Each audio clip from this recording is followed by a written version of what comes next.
And we're going to probably have a series, because we got a lot of stuff coming down the pike, okay?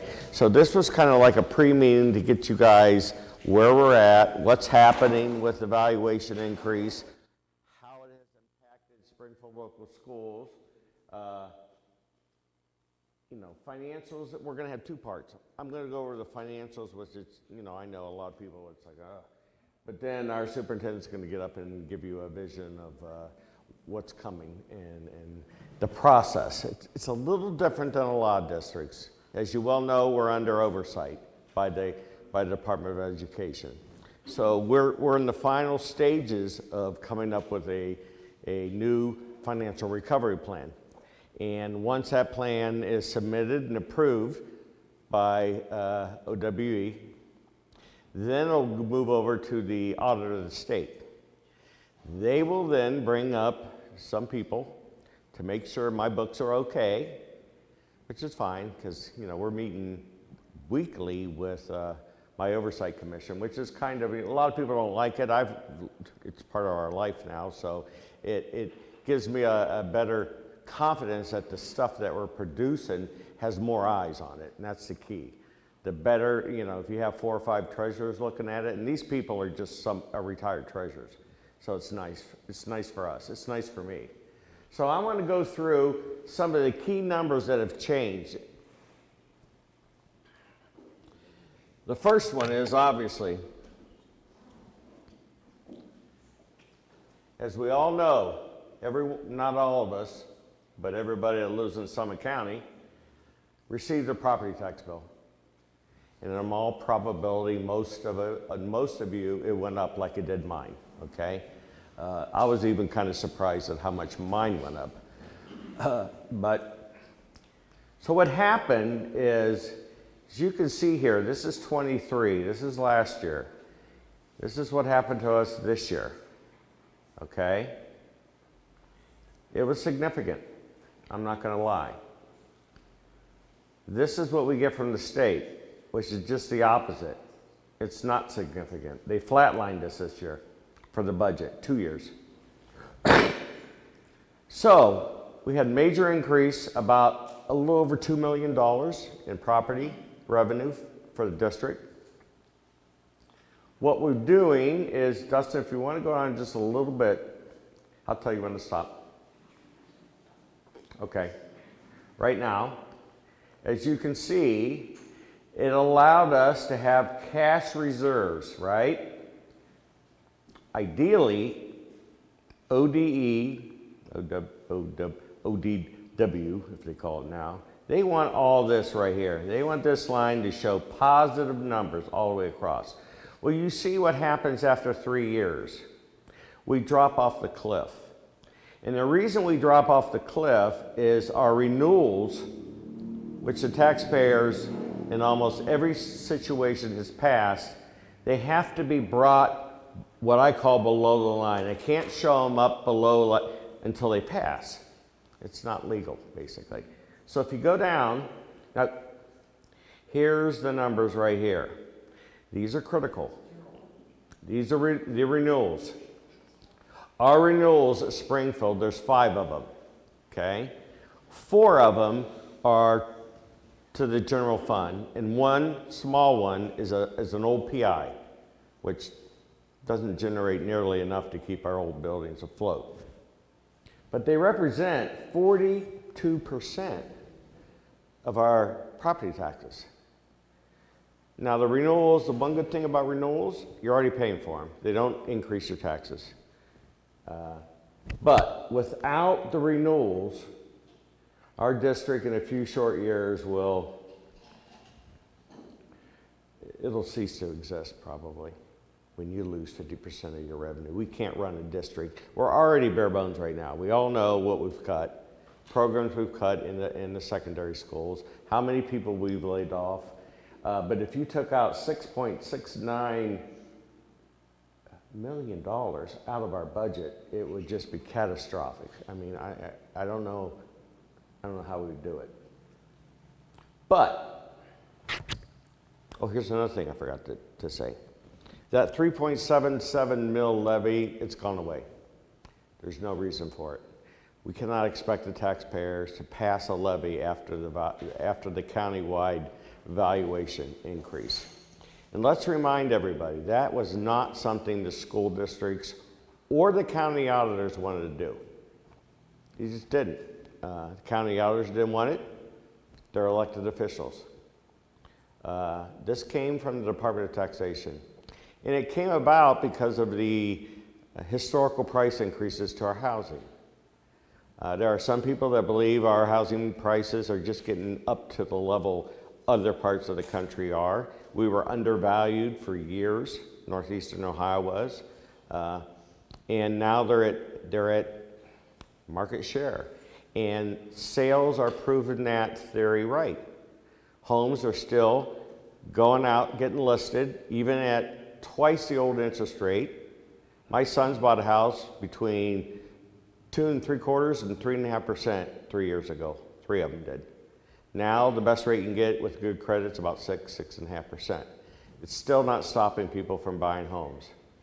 They're snatching them up as quick as they're listing them. And the value, here's the most important part.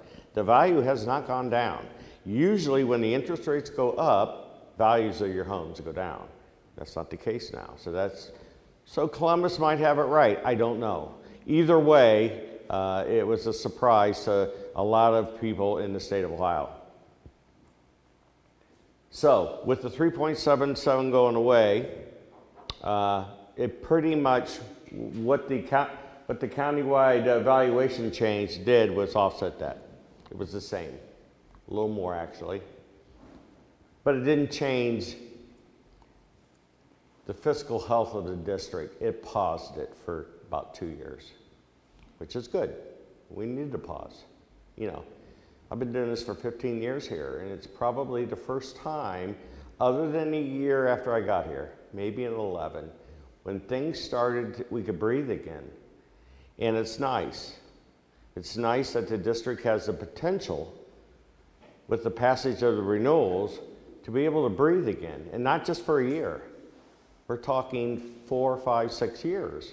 And if you have 4, 5, 6 years of fiscal health, then there's a lot of things that our leader and our board can do to benefit the community, benefit our children, benefit our employees, and that's what we need around here. This district is starving, as I tell my friends, for good news. And although this is good news, but you know, until the renewals are passed, it's not great news. It'll be great news in November. And we put 3 on this November. We put 2 on next November. And again, I can't stress this enough, the renewals do not raise your taxes. That's the key. It's not new money. It's money that was approved long before I got here. So that's the goal right here, is if you move down, Dustin, to the very end, with the renewals,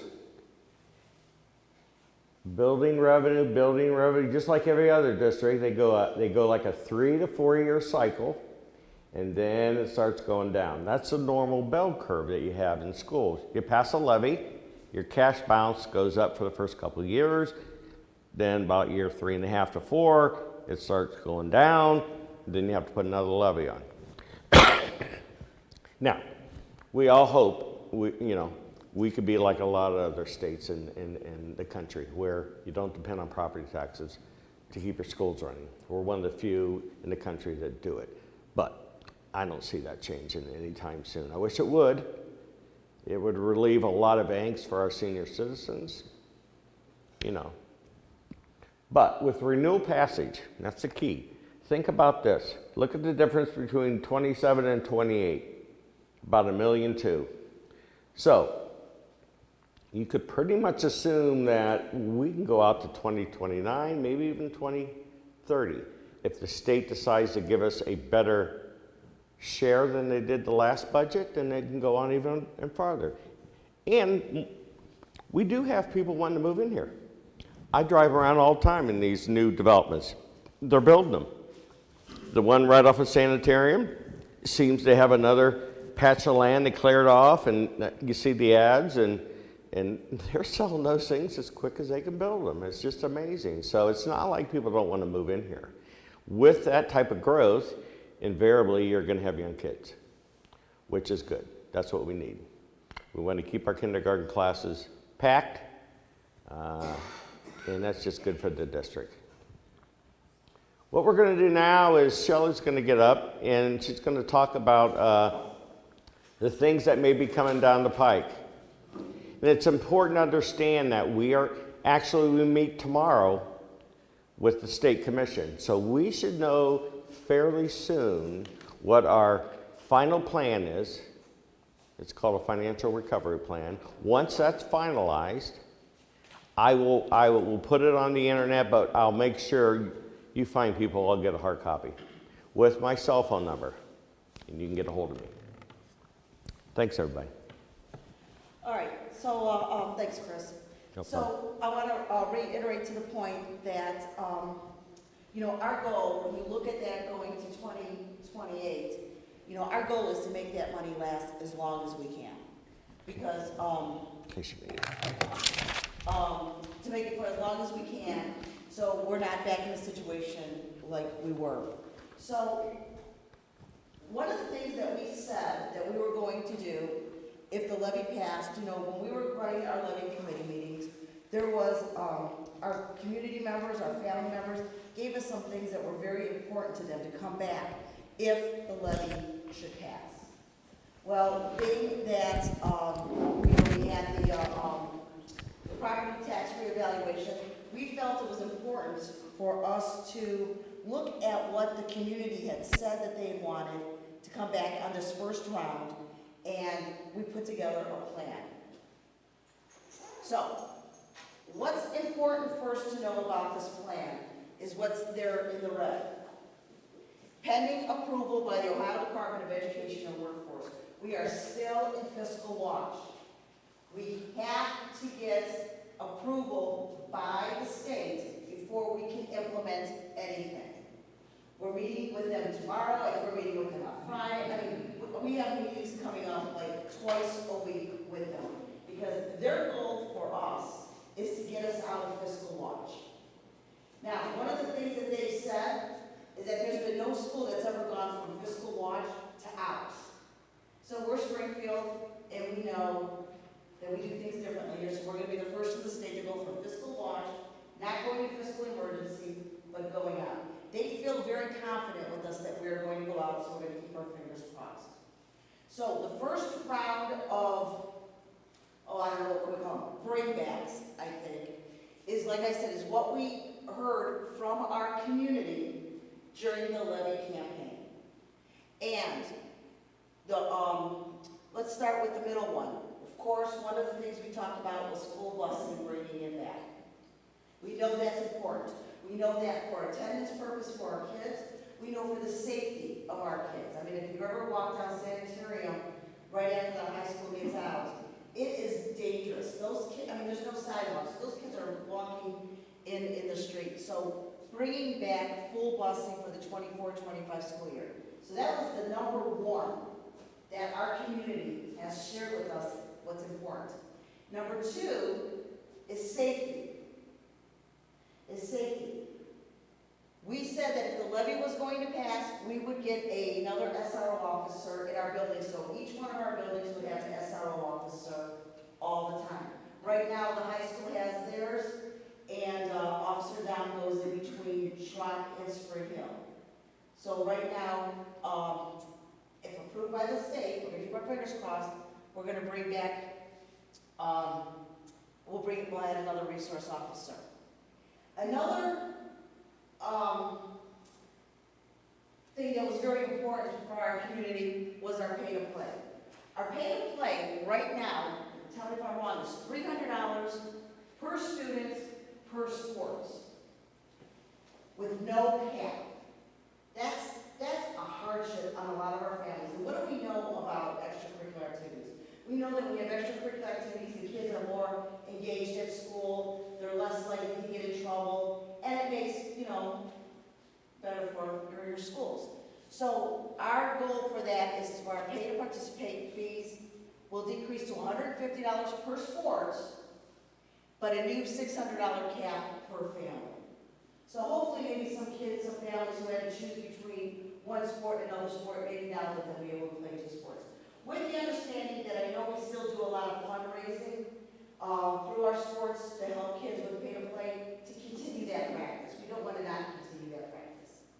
So those threes were pretty easy givens. Now, we were talking a lot about bringing back different programs. There are so many programs that we have to bring back to benefit our kids. We realize that. So when coming up with the plan, we wanted to know where we're going to get the best bang for our buck. Where can we get K-12, where they're going to benefit, where the majority of our students, we have about 1,800 kids. Well, who's going to be the majority of our kids that are going to benefit? So the plan that we came up with was to increase music and art classes K-12. So right now, our kids in the elementary school only get about 30 minutes of art and 30 minutes of music a week. You can't do anything in 30 minutes. It's time you get down there, you sit down, you got 10 minutes of singing, whatever you sing at music school anymore, and then you're done. Art, what are you going to do? You're going to sit down and polish your pencils or whatever. So, what we want to do is we want to increase music and art.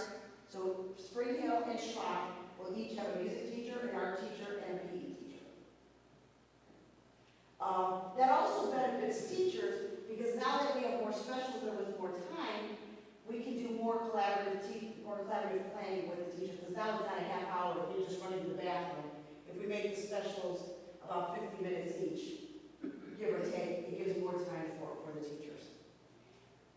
For the high school, offering a junior high art teacher and offering a new technology. We want to bring in coding for girls. We want to bring in robotics. We want to bring in the different software manufacturing, different things that other schools offer technology-wise. So we're looking at this plan for the first year. Now, once we get on a fiscal watch, each year we're going to look at what else can we bring back. You know, if I can go like that, bring everything back at one time, I would love to. But we can't. So we have to prioritize. So this, we felt, because, and one of the things that we also did with this, for our thinking, was all our kids sitting in study hall at the high school. That's not, sitting in study hall is not good for anybody. So offering more electives for our kids to go to is why we thought with the arts for that. Okay? Again, in red, pending approval by the Ohio Department of Education and Workforce. Believe me, I think they were very angry with me the last time we met because I was on a happy camp with them because I used to assume, silly me, that we could just go right ahead and do this. And they were like, oh no, put the brakes on it, sweetheart. We cannot. You have to get it approved. So, and I know you've taken pictures, please take pictures of this. You know, it's not finalized. Once we do get it finalized, we will have this out everywhere so people can see.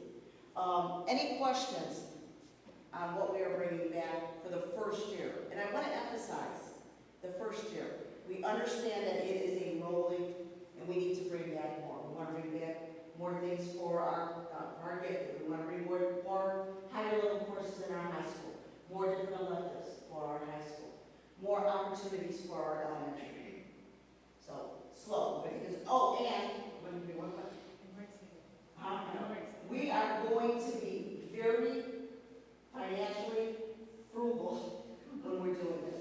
One of the things that we have to fill in right now is what Chris called a financial recovery plan. I'm going to tell you what, it's a fantastic tool. It is a tool that we are going to be using from now on because we can plug in our 5-year forecast. We can plug in, okay, we've got this many retirements, we've got this many new teachers, this is how much money we can play with, and we are going to use that to help us budget our money. We are not, you know, one of the problems that a lot of schools have when they get the money is they get excited, and they're like, oh, yes, $5 okay, let's bring this up, and then you're right back where you belong. No, we're not doing that. We are going to be financial frugal. We are going to get the input from the people who it matters from to make sure that what we're bringing back is what is needed. And from community members, from teachers, from staff, from parents. So, not questions. I get it. Okay, thank you. So, we're kind of excited about this. You know, I'm not going to lie. After last year's having to cut again, sitting in a meeting and saying, "Ooh, what can we bring back?" was a little bit exciting. I don't know if we knew exactly how to do it, because we were gigging for a little bit, but then we said, okay, you know what? This is going to get us K-12 for everybody. And again, I want to emphasize, if you talk to your fellow neighbors and stuff, the renewals do not add a dime to their taxes. It's very critical. The renewals will allow us to breathe for 5 or 6 years. It will allow us, as you know, we have an aging workforce here in Springfield. We're one of the oldest. If you have an average teacher service, we're over 20 years. I mean, we're 5, 6, 7 years over the average. There's going to be potential changes to the retirement system. We could have a larger than normal group of individuals that decided they're going to retire. As they retire and we rehire younger people, we'll incur savings. Well, the plan is, with that savings, we can incorporate that and allow us to have more programs and opportunities. So that's going to happen. It's going to happen. In our district, it will happen. So it's a good thing. Yes, absolutely. And one of the things that I was, and this is just me thinking out loud, when we went back to the so can you go back to the 5-year forecast for a second? Could you go down to where we're in the, okay. So, when I first looked at this, and my stomach turned a little bit, not gonna lie, that, okay, 3 years, and then if our renewals don't pass, we're right back where we started from. Because think about it, if our renewals don't pass, we're gonna have to start looking at a levy again next year. And we know that's not gonna pass, right? So, my thinking was, maybe we don't bring anything back. It's not, shaking a little bit, and we have a look. Maybe we don't bring anything back until after the renewals pass. I said, no, you know what, no. We made a promise to our community that if the levy was gonna pass, or we were gonna get some money somehow, we were gonna bring these back. But with the understanding that if our renewals don't pass, they're going away again. So, is it fair to say, okay, we're going to bring it back and we'll take it away again? No, my hope is that we bring it here, we remember what we have, and we remember how good it is. And people are going to say, you know what, yes, that renewal is important. We are going to vote for that renewal. So we can keep moving forward, because you know what, we are going to bring Springfield back to what it should be. Yes? Can you explain the renewals? If it doesn't come from new money, where does the money come from? It's already insured. It's their taxes that are already in your statement or already paid your taxes. It's just renewing. So when you pass a levy, it's every 5 years. This is saying, okay, that levy's done. We're just going to just renew it. There's different kinds of levies. Like right now, I think the police are doing a replacement levy. So that would be like doing a renewal levy and adding a little bit more to it. We're not. We're just saying, you're already paying this amount of money. We just want you to continue paying that amount of money. So if it doesn't pass, then that amount decreases then? Yes. Gotcha. Yes, it does. It does decrease, and then that's where we get, Gotcha. and most districts really, truly live on the renewals. Mm-hmm. If they're budgeting their money correctly, they live on the renewals. For that. And something too, we felt was very important was that even when we put the emergency levy on, we only put it on for 5 years because it's very important that the community knows what's happening every 5 years. There's some schools, districts out there that kind of sneak in a 10-year one, okay? Or they even sneak in a forever one, and people don't realize what they're doing when we sit down. Same thing with our renewals. Like sometimes you can do your renewals, and we can put it back on and say it's going to be a forever renewal. No, we want to make sure that our community knows what's happening every 5 years. So if you're putting 3 on in November, Yes. then is it a chance 1 out of the 3 would pass, or is it a fund? No, it's possible, I mean, because there's been recent. There's could be 0 to pass, 1 to pass, 2 to pass, and 3 to pass. Historically here, only one time since I've been here has one failed. They always pass because they know they've been here forever. They've been here for over 20 years. So people know what they are. That's a good question. That's a good The question. ones we have a hard time with are new ones. And, Chris, tell me if I'm wrong, but that number there, that's if all three don't pass. Correct. Yes. So that would be if all three don't pass. Have we discovered a way to combine some of these so they're not so many renewals so often? I don't know. That's a really good question. We are going to be looking at all the different levy languages that we can, except for the ones that add. We're not going to want to add anything. The only danger if you roll 3 into 1, it doesn't pass, then we start panicking because we're talking a lot of money. I still have faith in this community. I still believe that since they passed it, since they're going to see good things happen, they're going to want to keep without any increase. They already got hit with this countywide valuation increase. Yeah, that's a good question. Thank you. Anything else? All right, so, yes, So right. you're putting 3 on in the presidential in Yes. 2025. Why not for primaries, or do they not go on during primaries instead of like all of them? I mean, I don't know. We're only allowed to put them on a year in advance, and so it's the last one in November. I know it's a bad election, but No, It's but gonna be a people, free- people will vote that election. They'll all come out. they will come out. You can guarantee it. Because they will go out and vote. Right. They will. So if I'm understanding correctly, if it doesn't pass in November, we don't panic just yet because we have the whole year to Right. pass it. Correct. So that's why we're doing November. So for some unforeseen reason that it does not pass in November, we can then put it back on in March and then put it back That's on. what I was asking. Yeah. Because I know what's going on, like this November, and that's fine. But then it said, I wrote down 3 in 2025. Right. Two. So you are putting 2. So 3 this in is 24, 2 in 25. Okay. But remember, we put them on a year in advance, just in case something goes wrong. So if one doesn't pass in 24, we'll put it on as soon as we can in 25, and still put the 2 on the PI fund, Permanent Improvement Fund, and the last renewal will go on in November of 25. So 2 will go on November of 2025 or during the primary, and then the big November one of 2025.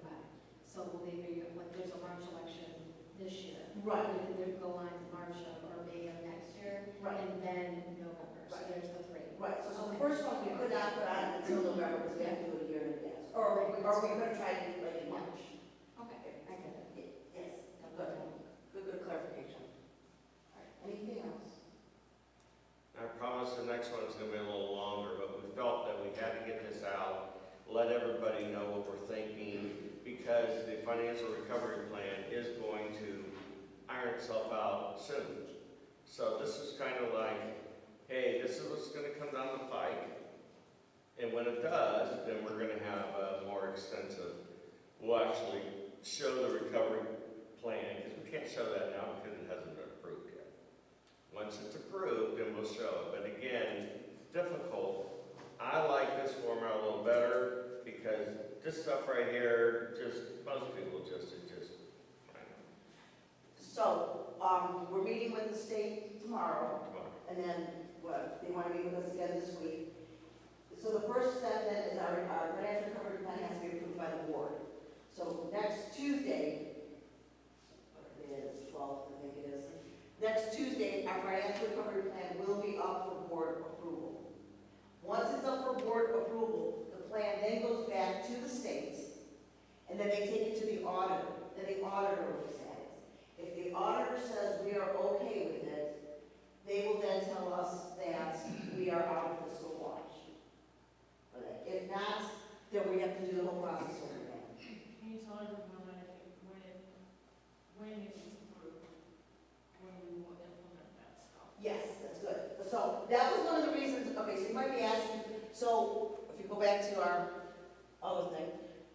asking, why are you putting this out here, you know, if it's pending approval by the, you know, from DEW?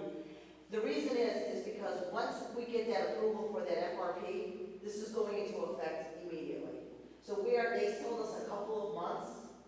So we're already preparing ourselves for this, because we have all the faith in the world that things are gonna go our way from now on, that, this is gonna be implemented right away. So, busing will be next year. I mean, this will all be implemented next year. We've already started talking with the police about hiring an SRO. We've already started, talking about what we're gonna be doing for sports, and we're gonna talk with Melinda about busing. So we're getting the ball rolling, because as soon as we get that okay, we're shooting right out of the gate, we're doing this. And we will have another meeting then to say that this is good. And we will have this posted everywhere then, without that red, saying it is approved. So.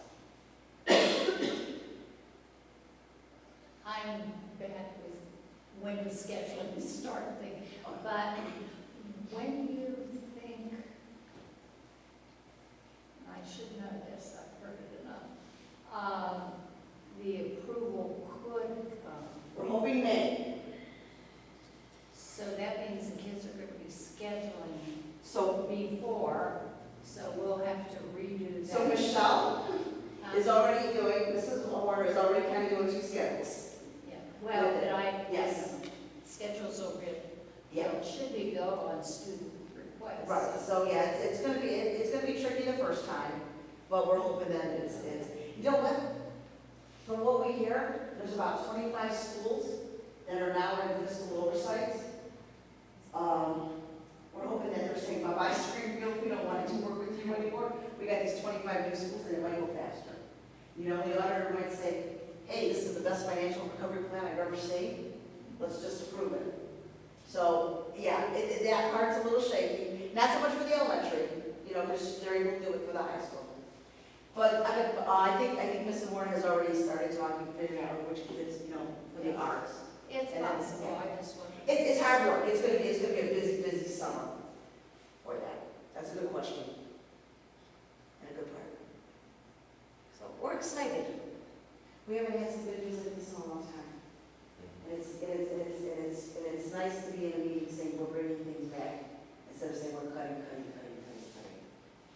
For that. So, all right. Chris, do you have anything else? No, next time it'll be at least an hour, so. Well, you know what, hopefully that it's raining and miserable outside. And, Yeah, it's nice out there. It's beautiful inside. So, thank you, everyone. Thank you.